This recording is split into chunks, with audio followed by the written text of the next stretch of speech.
male and female. I can appreciate a good-looking guy, and I can appreciate a good-looking woman. And some of these folks that I have as students, they literally have nothing wrong with them physically. They look, by all standards, they are attractive. They're successful people. They're doing well in their careers, and they're doing well in trading. But they're being plagued by not being balanced by having a significant other. And then because of that loneliness, they go into the marketplace and they push the button to do what? To feel good. They're allowing their personal life to manifest itself in trading. You cannot look for a feel-good experience in trading. If you treat it like a massage parlor and looking for a happy ending, don't be surprised if you end up with STD. It's as simple as that. You can't do those types of things. These markets will literally take you out. They'll make you second guess everything, remove all sound logic, and you'll lose control. Like a drunken, promiscuous affair on the weekend that your spouse doesn't know about. You'll be in there doing stuff you shouldn't be doing. So why invite it? Why live your life like that to allow manifestations of those types of things in your trading? Folks, this is your business. This isn't a game. This isn't a hobby. If it is, you're doing it fucking wrong. You're doing it wrong unless this is your business and you're minding your fucking business. You're going to fail because you are competing against yourself. And if you haven't removed all the toxic things in your life and found coping skills to allow yourself to be fruitful, balanced, productive, disciplined, do this, don't do that. If you can't do those things in your personal life, you sure as hell ain't going to do it in trading. Who's managing you? Who's your boss? Who's going to reprimand you for losing money?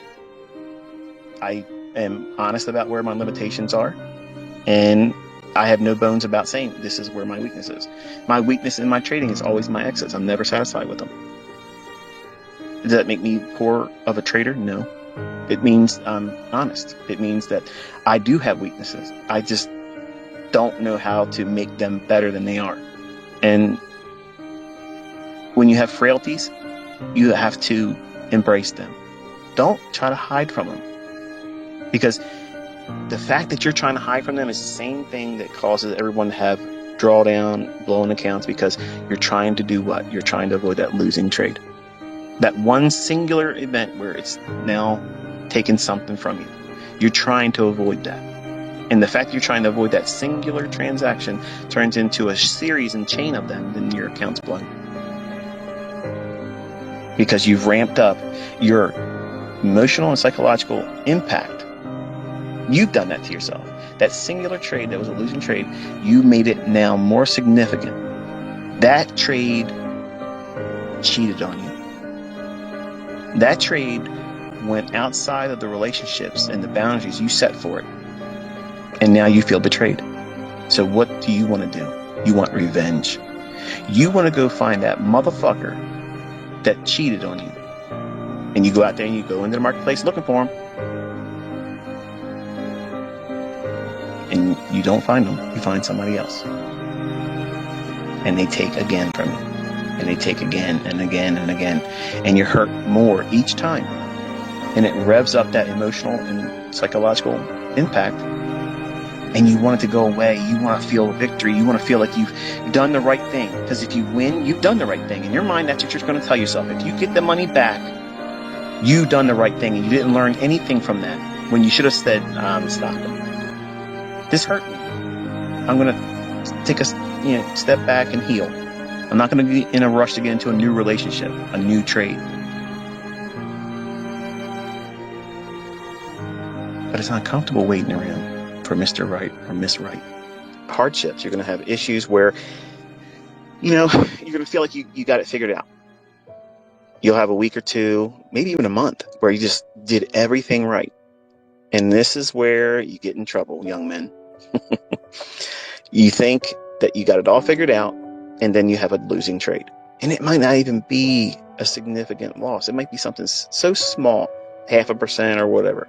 You save the stop from getting hit full on. Like you had a 1% risk or 2% risk, and you saved it from getting knocked out, but still it's a loss. Now, you're not looking at the fact that you were able to mitigate the total 1 or 2% hit to your account because you protected the stop loss. You saw it was going to turn on you. You closed it before it went to your stop. That's commendable. That's a skill set, not to promote the idea of paranoia, but if you're beginning to trade with live funds, if you do that initially and you are aggressive about cutting your losses, that alone would probably keep you alive long enough to find a way to grind through the adversities. Because when you get a real good winning trade, it doesn't wait around. It just